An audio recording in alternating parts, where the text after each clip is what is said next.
자, 우리 다 함께 하나님의 말씀 먼저 읽겠습니다. 누가복음 13장 25절입니다. 함께 읽겠습니다. 시작.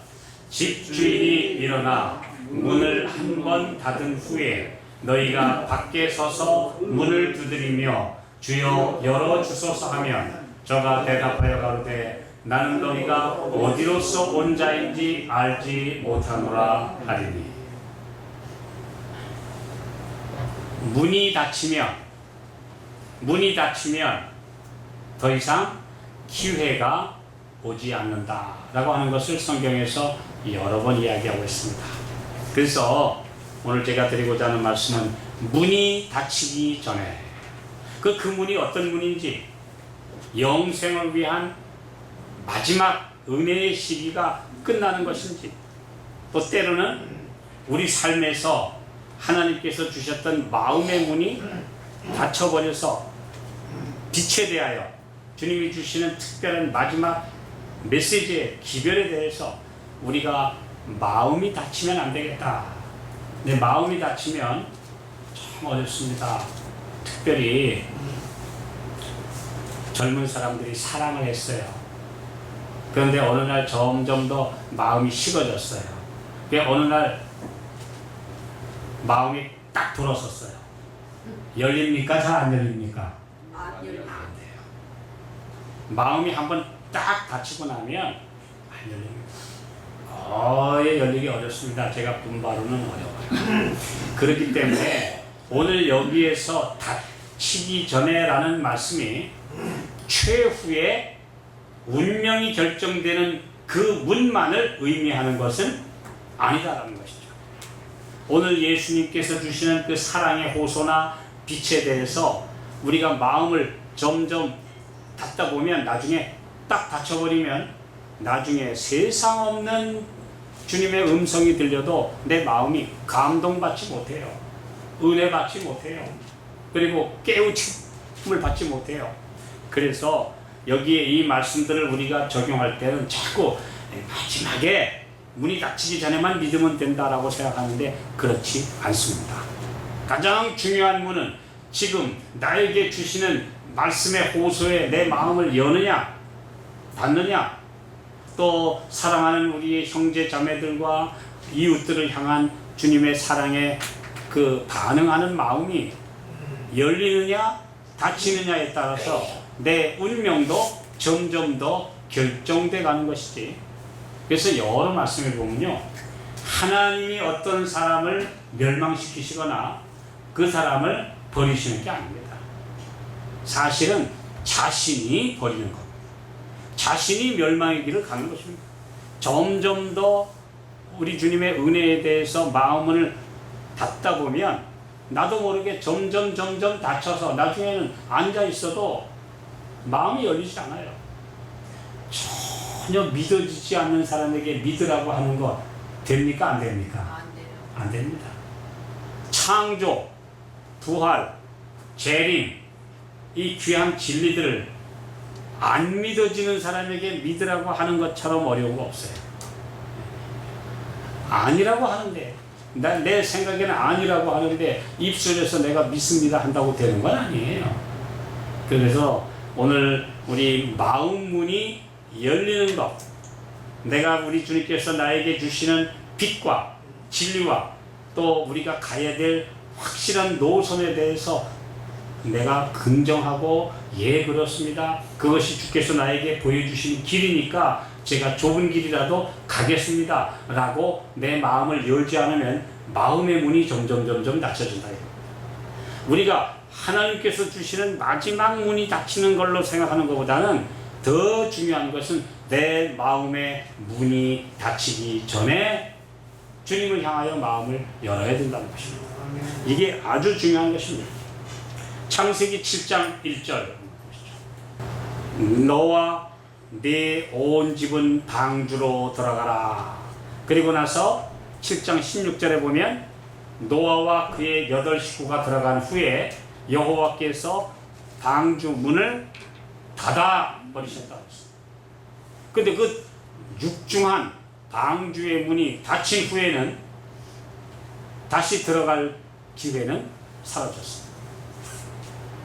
그것이 바로 노아의 시대에도 닫힌 문이 있었다. 또 그 다음에 또 언제 또 닫힌 문이 있었는지 아세요? 그게 노아의 때 이제 방주라고 하는 걸 120년 동안 지었으니까 모든 사람들이 다 볼 수 있었고 알 수 있었고, 또 신비한 일이 있었죠. 동물들과 새들이 그냥 갑자기 떼를 지어서 딱 들어가는 거예요. 아니, 이걸 보고도 사람들이 신기하다 말만 하고, 그리고 자기는 안 들어가요. 이게 참 두려운 일이죠. 신기하다, 이건 보통 일이 아닌데 생각해 보세요. 동물들이 7쌍씩 2쌍씩 심지어 새들까지 쫙 날아서 질서정연하게 방주에 들어가서 자기 칸에 가서 있다. 이게 가능한 일입니까? 이건 완전히 신비한 하나님의 능력이 그 동물들을 이렇게 데리고 들어가신 건데, 그걸 보고도 자기는 안 들어가요. 그러니까 이제 마음이 완전히 닫힌 거죠. 닫힌 거죠. 그 다음에 이제 두 번째 성경에서 닫힌 문에 대해서 보면 언제 있었느냐 하면 소돔성 멸망 최후의 날, 바로 그날 밤에 이제 두 천사가 소돔에 갔는데, 천사가 남자 얼굴입니까? 여자 모습입니까? 여자, 제가 어떤 곳에 가서 그런 얘기 했어요. 천사를 여자처럼 예쁘게 그려가지고 여자 천사로 그리는 것은 성경적인 진리와는 다릅니다. 천사는 여자 모습으로 나타난 적 없습니다. 없어요. 성경에 천사가 나타나서 사람 어떤 도와주거나 어떤 말씀을 전하거나 메신저 역할을 했을 때 그 얼굴 모습이 여자 모습으로 나타난 천사는 없었다는 사실을 아셔야 됩니다. 다 남자예요. 그럼 이 두 천사가 결국은 사람 모습으로, 그 창세기 18장 1절부터 보면 세 사람이 마물의 숲을 앞 아브라함에게 나타났어요. 그래서 나중에 한 분은 남아서 얘기하는데 보니까 그분은 하나님이셨어요. 하나님의 아들이셨습니다. 그리고 두 천사가 소돔으로 갔어요. 그러니까 결국은 두 사람이죠. 남들이 볼 때는 두 사람이에요. 근데 이 두 남자가 소돔에 가서 보는데 아무도 오라고 안 하는데, 롯은 역시 아브라함, 작은아버지인지 큰아버지인지 모르지만 그 어른에게 배운 신앙적 습관에 따라서 우리 집에 들어가시자고 요청을 해서 모시고 가요. 그런데 이 두 남자가 들어간 걸 보고 그 도시의 못된 인간들이 끌어내라고 그래요. 뭐 하겠다는 겁니까? 이게 참 말도 안 되는, 바로 그래서 오늘날 소돔이 하면은 동성연애라는 말과 똑같은 말로 쓰이는 이유가 그런 것입니다. 그런데 이제 막 그 폭도들이 들어와가지고 막 문을 막 열고 깨치고 막 하려고 하는데, 두 천사가 이제 드디어 집주인 롯을 잡아당기면서 문 안으로 끌어당기고 그 롯의 집 대문을 딱 닫아버렸습니다. 끝났습니다. 그 두 천사가 그 폭도들에게서 롯을 구해가지고 안으로 끌어들이고 문을 딱 닫는 순간 소돔에게 주어졌던 자비의 문도 동시에 닫혀버렸습니다. 그리고 나서 이제 그날 그 식구들을 내보내고 드디어 하늘에서 유황불이 내렸습니다. 그래서 자, 창세기 19장 10절 그 사람들이 손을 내밀어 롯을 집으로 끌어들이고 문을 닫았다고 했습니다. 끝난 겁니다. 이것이 바로 문이 닫혔던 신뢰입니다. 큰 심판의 날에 지상에 살았던 모든 사람은 하나님의 율법의 빛에 비추어 선악간에 각기 자기의 행한 대로 선고를 받을 것이다. 그 사람이 살았던 모습을 하나님의 십계명이라는 거룩한 빛에 쫙 천리경에다 비춰보고 그 사람 정말 양심대로 살았는가? 그런데 때로는 실수했지만 다시 회개했는가? 예수 그리스도의 은혜의 피로 씻음을 받았는가? 이걸 조사받는 것입니다. 결국 모든 기준은 두 가지입니다. 하나는 기준은 하나님의 율법, 십계명. 그 다음에 이 사람의 모든 기록은 자기 행한 대로. 그 어떤 사람은 그래요. 우리 믿음으로 가니까 믿음만 좋으면 간다. 그런데 믿음은 보여요, 안 보여요? 그 사람 믿음이 좋은지는 뭘 보고 알아요? 하는지 보고 알지, 하는지. 그러니까 결국은 믿음 가지고 심판하는 게 아니고 그 믿음이 그의 행동으로 어떻게 나타났는지를 보기 때문에 결국은 행한 대로 구분받는 겁니다. 심판은 절대 믿음으로 심판하지 않습니다. 성경에 여러 말씀을 행한 대로 보응하십니다. 선악간에 그 행한 대로 보응하십니다. 그건 뭐냐 하면 믿음이 그 사람의 행위를 지배했느냐 아니냐에 결정되는 거죠. 그러니까 우리가 믿음과 행함이라는 것을 따로 생각하는 것 자체가 잘못된 것입니다. 그냥 믿음이 행함이에요. 믿음이 행함. 그 사람 믿으면 행함이에요. 그거를 이제 그 무디 선생님이 이렇게 얘기를 했어요.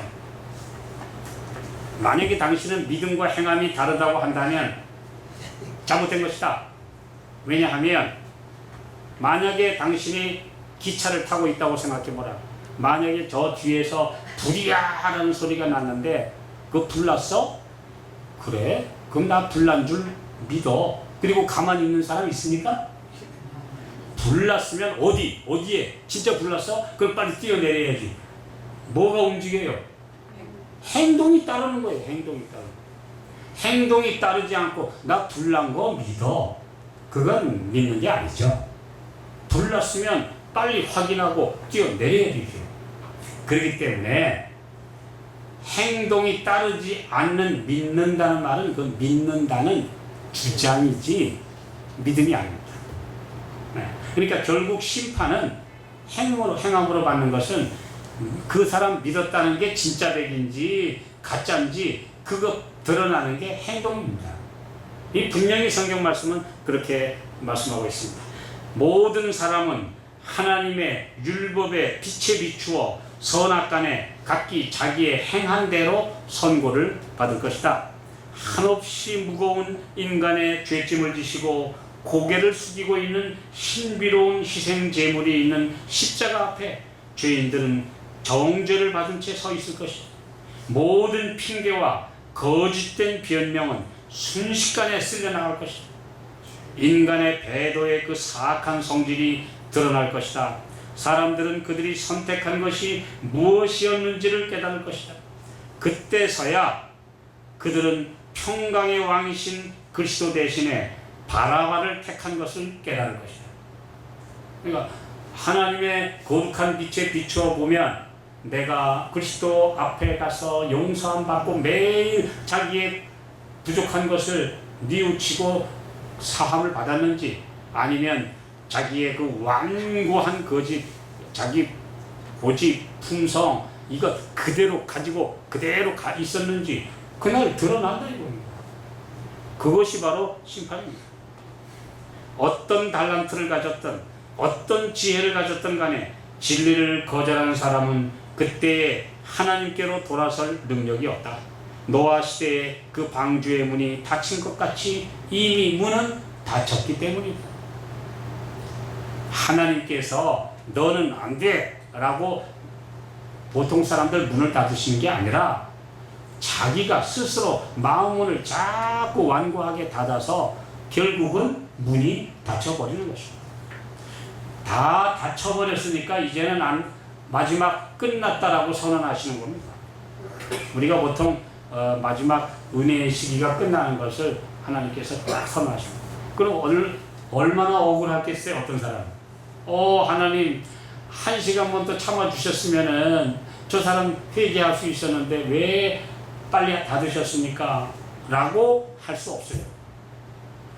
모든 기회가 주어졌고 모든 말씀들이 빛들이 주어졌는데 본인이 마음을 닫아서 완고했기 때문에 마지막 문을 닫을 때는 회개할 사람 없습니다. 그렇기 때문에 문이 닫히는 거예요. 왜 오늘날 아직 예수님 안 오시느냐? 아직 마음이 착해서 마음이 아직 열리기를 기다리시는 그런 사람들 아직 많기 때문에 문을 안 닫히는 것이지요. 결국을 다 닫혀버리면 그때는 은혜의 시기가 막 끝나는 것입니다. 그 안에 하나님께서 모든 사람의 마음에 빛을 주십니다. 땅에서 위대하다고 하는 사람들은 그때에야 육의 마음을 즐겁게 하는 철학에 그들의 지성과 감성을 내맡겨 왔다는 것을 깨달을 것이다. 걸레 조각 같은 인간의 논리는 하나님의 크신 날에 썩은 새끼줄에 불과하다는 것이 판명될 것이다. 자기 인간의 논리로 괜찮아, 믿으면 괜찮아, 하나님 우리 안 버리셔, 우리는 구원받았어, 그 다 소용없는 거야. 구원받았으면 구원받은 사람의 삶이 나타나야 되고, 구원받았다면 구원받은 그 사람으로서 하나님의 영이 역사해야지. 그 어두운 가운데 여전히 있으면서 나 구원받았네, 너 구원받았네 하는 것은 다 자기 당착이, 자가 당착이고 속임수에 불과하다.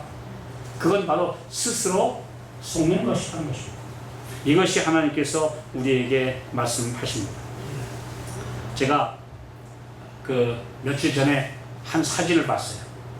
이 사진을 보는 순간 제가 여러 가지 생각을 하게 됐습니다. 이 사진이 뭐냐? 이 다리입니다. 조그마한 다리. 한번 보세요. 저 사진에 나오는 조그마한 저 다리. 저거 별거 아닌 다리 같죠? 근데 이 다리의 이름이 뭔지 아세요? 조그마한 다리. 얼마 안 되는 저 다리인데 저 다리가 이름이 돌아오지 않는 다리. 판문점 바로 옆에 있던 옛날 다리. 1953년 7월 27일 북과 남, 미국과 중국 이렇게 해서 소련 간의 6.25 우리 한국 전쟁이 끝나고 이제 정전협정이 조인되고 거기서 포로를 교환한 거예요. 포로 교환인데요. 북측의 포로 600여 명, 남측의 포로가 6,200여 명. 그래서 거기에 딱 가가지고 자 이제 모든 전 세계 중립국 대표들이 보는 앞에서 당신들 여기서 선택해라. 북으로 갈래? 남으로 갈래? 완전히 모든 전 세계 기자들과 중립국 감시위원들이 보는 앞에서 이 양쪽의 사람들을 다 모아놓고 당신은 오늘 자유의사로 선택해라. 남쪽 갈래? 북쪽 갈래? 근데 그 중에 얼마는 나는 북에 우리 친척이 있고 가족이 있고 뭐가 있고 하니까 가야 되겠어요 하고 간 사람. 근데 대부분 많은 사람이 6,000명 이상이 남측을 선택했어요. 그런데 그때 그 다리를 건너서 북쪽으로 간 사람들은 한 700여 명 된다고 제가 들었는데요. 이 사람들은 다시는 돌아올 수 없었어요. 그래서 이 다리를 뭐라고 해요? 건너면 끝. 돌아오지 않는 다리.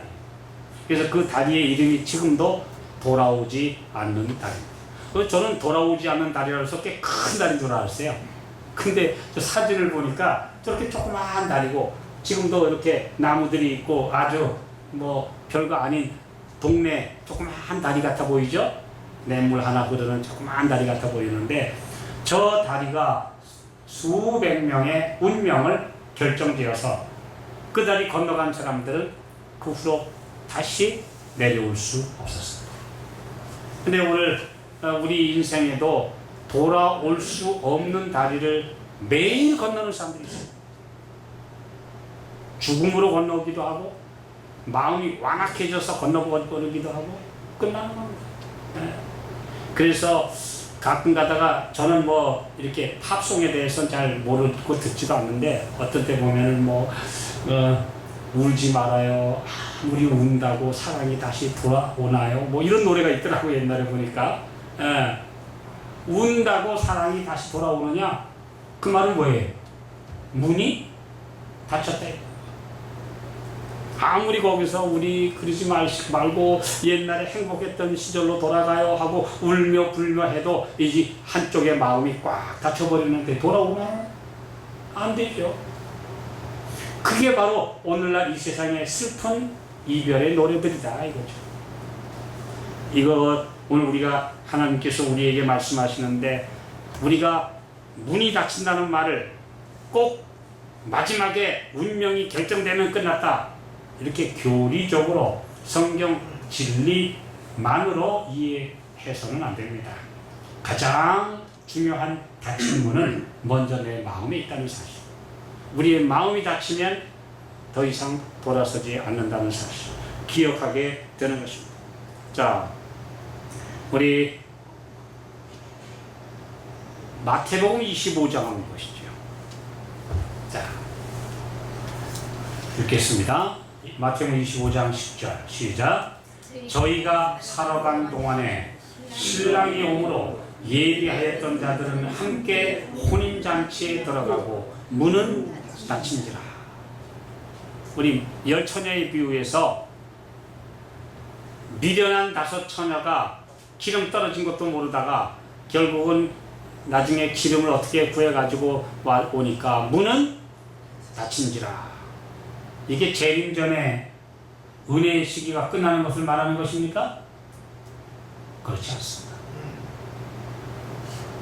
우리는 보통 마태복음 25장에 보면은 나중에 그 처녀들이 와서 주여 열어주소서 내가 너희를 모른다 문 닫았다.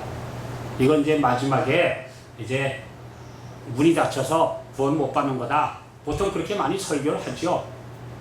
그거는 최후에 또 한 번 있을 건 사실이지만 여기에 이 말씀은요.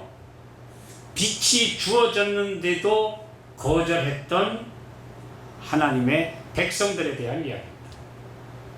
특별히 이 말씀은 첫째 천사와 둘째 천사의 메시지가 선포되고 막 빛이 왔는데도 거절했던 사람들은 나중에 내가 예수를 믿고 다시 진리를 깨닫고자 해도 마음이 닫혀서 열리지 않았어요. 그래서 예수님께서 1844년 드디어 마지막 재림전 심판을 위해서 지성소에 들어가실 때 믿음으로 따라 들어간 사람은 들어갔지만 그때 안 들어간 사람은 문이 닫혔다. 지금도 그래요. 매일매일 하나님께서 우리에게 말씀의 빛을 주시는데 자꾸 마음의 문을 완고하게 닫으면 결국은 문은 닫힌다. 이 혼인잔치는 주님과 함께 마지막 진리를 깨닫는 혼인잔치입니다. 우리가 혼인잔치를 재림을 맞아서 예수님 따라 하늘에 가서 혼인잔치에 들어간다고 생각하시면 잘못하는 것입니다. 어린 양의 혼인잔치는 언제 일어나느냐? 어린 양의 혼인잔치는 예수님이 입장하셨어요. 이미 입장하셨어요. 그리고 우리 성도들이 티 없이 준비되면 혼인은 성립돼요. 근데 그 전에 내가 하나님의 백성으로 진리를 깨닫고 들어간 사람들은 다 혼인잔치에 들어간 것입니다. 내가 초청을 받아서 하나님께서 주시는 마지막 진리들을 내가 지금 깨닫고 있는 사람들은 잔치상에 와 있는 것입니다. 그럼 우리가 잔치상에 지금 와 있어요. 잔치상에 와 있는데 와 앉아 있으면서도 못 먹는 사람들이 있다. 그건 왜냐하면 믿음으로 말미암는 의라는 주님이 주시는 신 믿음의 진리를 못 잊지 않는 사람은 아무리 좋은 진리가 와 있어도 그걸 먹지도 못하고 깨닫지도 못하고 그냥 이론으로만 알았다가 가버린다는 것입니다. 좀 어렵죠? 그러나 우리가 말씀을 깊이 바라보면 그렇습니다. 복음의 잔치는 이 땅에서 배설되는 것이지 우리 하늘에 가서 하늘에 가서 어린 양과 하나님의 백성들의 잔치가 이루어지면 그때 가서 하늘에 가서 잔치를 벌인다. 아닙니다. 잔치는 이 땅에서 있습니다. 그리고 들어간 사람들이 나중에 예수님과 함께 신부가 영원한 우주에 신혼여행을 가는 거예요. 그렇지 지금 이 땅에서 하나님께서 베푸시는 진리와 말씀의 귀한 그 잔치 자리에 지금 들어가지 못하는 사람은 마음문이 닫히는 것이다. 이것은 닫힌 문에 대한 아주 중요한 진리입니다. 닫힌 문은 첫째 노아 시대에도 있었고 또 롯의 시대에도 있었고 또 예수님 당시에도 그 바리새인들 그렇게 예수님이 그들에게 진리를 선포하시고 죽은 자를 살리시고 천국 복음을 전파하셨지만 그들이 다쳤기 때문에 끝끝내 예수님 거절하고 말았어요. 또 이제 예수 재림의 기별이 선포되고 이제 신랑이로다 맞으러 나오라 그러므로 우리 함께 지성소에 들어가라 하는 빛들이 벌써 지금부터 170여 년 전에 울려 퍼졌는데 예수님 따라서 하나님의 십계명과 하나님의 빛이 있는 예수 믿음이 있는 이 진리 안에 들어간 사람들은 지금 복음의 잔치에 들어가 있는 것이요 먹는 거예요. 그런데 예수님 따라 안 들어간 사람들은 밖에서 껍데기만 보고 있는 것이지 실제로 복음의 알맹이와 진수는 맛보지 못하고 있다 이런 얘기입니다. 그래서 우리 주님께서 우리에게 말씀하고 계십니다. 저는 요즘에 그런 생각을 좀 해봐요. 이 세상에 잘난 사람들, 위인들, 정치가들 하는 말 다 듣고 있으면 세상에 안 되는 일이 없는 사람들. 좋은 말은 다 잘해요. 좋은 말은 다 잘하는데 나중에 보면 말 그대로 합니까? 안 합니까? 안 해요. 만약에 지금 이 땅에 예수님과 사탄이 세상의 통치자를 뽑는 선거를 한다고 한번 나왔다고 생각해 보세요. 제가 한번 생각을 해봤어요. 예수님과 사탄이 사람으로 나타나서 내가 이 세상의 지도자가 될 테니까 나를 뽑아주시오 라고 만약에 전 세계의 세계 대통령 선거를 한다고 하면 예수님이 뽑히겠어요? 사탄이 뽑히겠어요? 예수님 절대 안 뽑힙니다.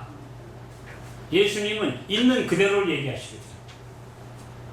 여러분들 나를 선택하면 내가 간 길을 따라와야 한다. 희생과 극기를 하고 어려운 사람 돌봐줘야 되고 우리는 내가 간 길을 따라가야 된다. 그러므로 여러분들은 다 정말 죄 지은 사람들은 벌을 받아야 되고 정말 희생과 극기를 실천해야 되고 여러분 가진 자들은 부자들을 위해 내놓아야 된다. 뭐 이렇게 이제 예수님은 말씀하실 건데 마귀는 어때요? 내가 된다 하면 온갖 가문이설 거짓말 다 할 건데 금방 천국이 이루어질 것처럼 왜요? 어차피 거짓말쟁이니까 어차피 거짓말쟁이인데 무슨 말은 못해요. 그래서 나를 뽑아주면 완전히 천국이 바로 이루어질 것처럼 온갖 말 하겠습니까? 안 하겠습니까? 하지요. 근데 예수님은 거짓말 할 수 없으니까 그런 말씀 안 하시니까 예수님 절대 안 뽑힙니다. 그래서 어차피 이 세상에서는 진짜 훌륭한 위인은 지도자로 안 뽑히겠구나. 제가 그 생각했어요. 왜냐하면 양심적으로 거짓말 못하니까. 거짓말 해야만 뽑아주니까. 그래야 그 사람 말에 다 넘어가니까. 어차피 거짓말인 거 알면서도 찍어줘요. 왜요? 듣기 좋으니까. 우선. 아니 어떤 사람이 나를 뽑아주면 여러분 전부 다 공평한 사회, 행복한 사회 만들어주겠습니다 하면 그거 믿겠어요? 안 믿겠어요? 저거 순뻥이야. 그러면서도 듣기 좋은 말에 넘어갑니까? 안 넘어갑니까? 넘어가요. 그게 이 세상이에요. 제가 보니까 틀림없습니다. 예수님은 그런 말씀 하신 적이 없어요. 나를 따라오려거든 자기를 부인하고 내 십자가를 지고 나를 쫓으라고 하셨는데, 그런 진짜와 정직을 말씀하시면 사람들이 찍어줄 사람 없어요. 이것이 이 세상의 실제적인 모습입니다. 네. 자, 그러면 우리 여기서 예수님이 말씀하시기를 나는 너희를 알지 못한다. 나는 너희를 알지 못한다는 말은 왜 무엇일까? 아니, 그 사람들 예수 믿는 사람들인데, 설교했는데, 찬양도 하고, 하나님 앞에서 열심히 봉사도 하고 선교 활동도 하고 다 했는데, 나는 너희를 알지 못하니, 도무지 알지 못하니 불법을 행하는 자들아 내게서 떠나라. 왜 그러실까? 왜 그러냐면요, 나는 너희가 어디로서 온 자인지 모른다. 그 말씀은 길이 달랐다는 얘기예요. 예수님은 지금 예수님을 따르는 사람들이 들어와야 될 좁은 길, 좁은 문으로 온 사람만 영접하고 계시는데, 저쪽 딴 쪽에서 와가지고 주여 제가 주님 맞으러 왔습니다. 나는 내가 이 길로 온 사람만 영접하고 있는데 왜 너 딴 데서 왔니? 난 너희 모른다. 그렇게 말씀하신다는 거예요. 그거 아주 간단한 그림입니다. 예수님은 분명히 내가 간 발자국 봐라, 이거 따라온 사람 내가 영접하는데 너희들은 어디서 왔냐? 이 길로 안 오고 딴 데서 왔대. 딴 데서 와가지고 주여 우리가 주의 이름으로 귀신도 쫓아내고 주의 이름으로 이적도 하고 주의 이름으로 모든 거 다 했는데 왜 우리를 모른다고 하십니까? 나는 너희가 어디로서 온 자인지 몰라. 나하고 길이 달랐어. 그러므로 난 너희를 모른다. 그렇게 말씀하신다는 것입니다. 자, 오늘 우리가 왜 우리가 그렇게 끝내 알면서도 못 들어갈까? 누가복음 13장 24절 읽어보겠습니다. 시작. 좁은 문으로 들어가기를 힘쓰라. 내가 너희에게 이르노니 들어가기를 구하여도 못하는 자가 많으리라. 아니, 아예 좁은 길 싫어하는 사람은 또 그렇다고 치고, 좁은 길로 들어가고 싶다고 했는데 못했어요. 왜요?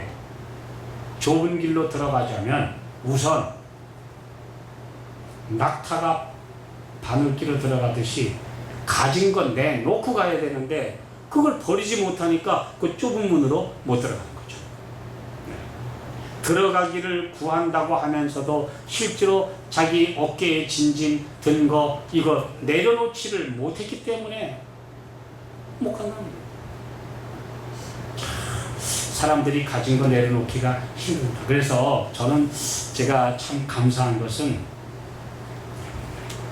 가진 게 있어야 뭘 내려놓지. 안 가진 사람이 그래서 쉬운 겁니다. 가진 게 많은 사람은 내려놓기가 힘들어요. 근데 우리처럼 아니 내가 내놓을 게 세상에 명예가 있어요, 재산이 있어요, 대단한 게 있어요. 그거 없으니까, 내려놓을 게 없으니까 쉽죠. 근데 많이 가졌으면 내려놓기가 힘들죠. 오래전에 어떤 분이 저한테 책을 한 권 보내줬어요.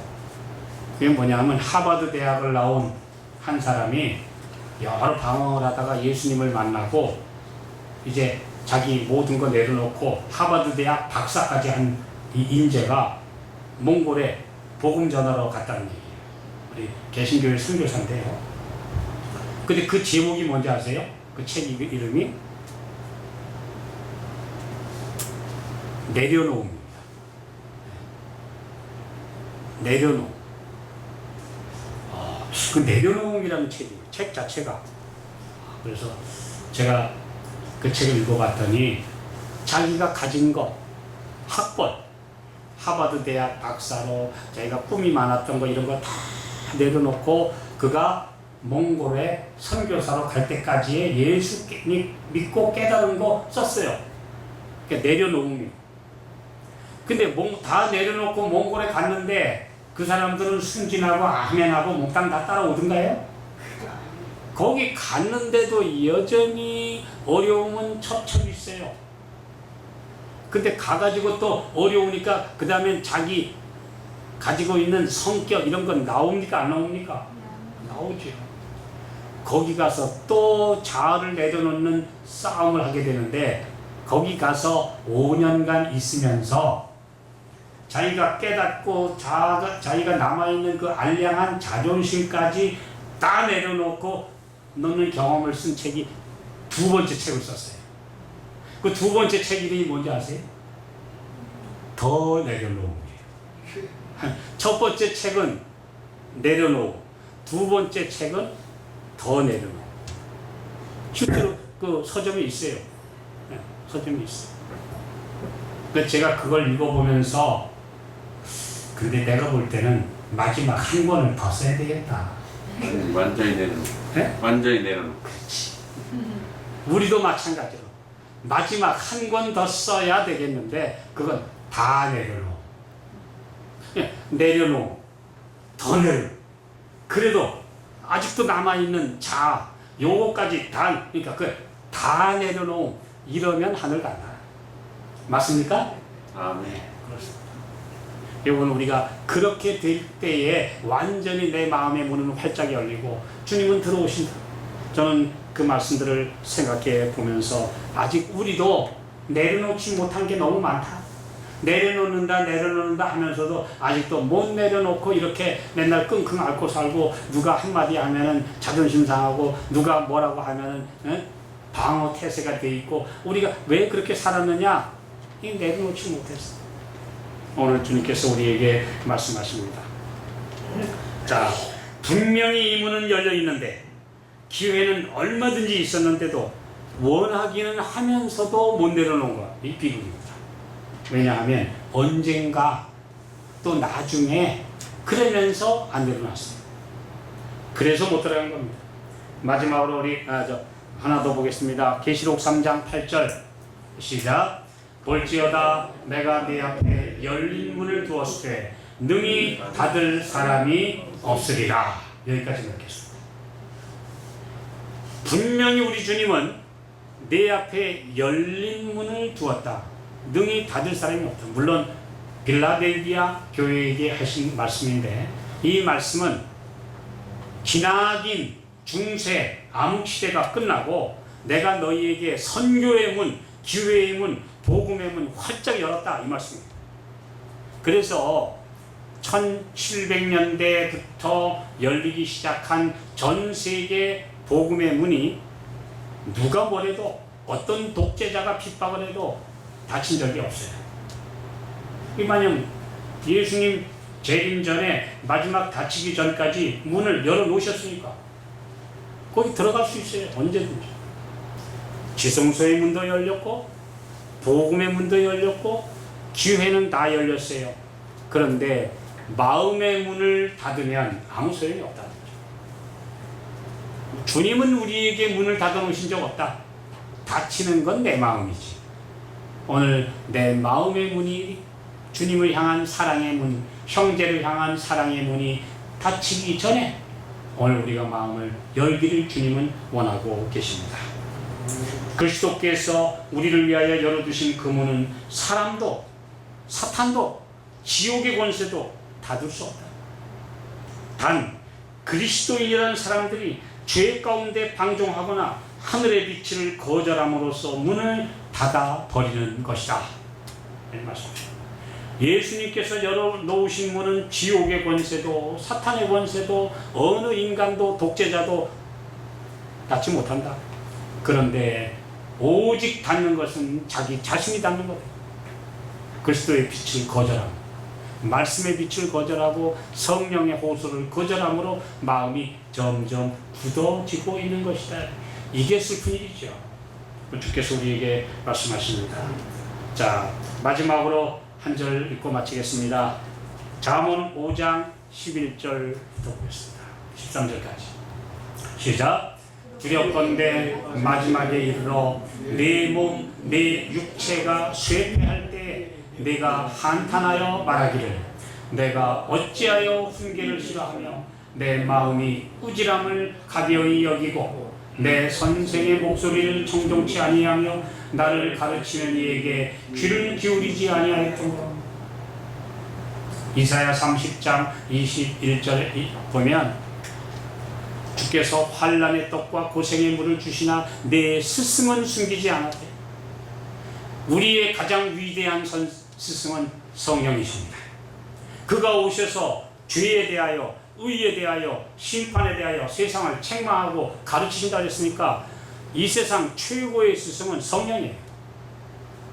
나의 최고의 스승은 성령이에요. 그분이 내 양심에 말씀하시고 내 마음에 말씀하시는데 그거 듣지 않다가 마음이 완악해져서 다쳤다는 말씀이죠.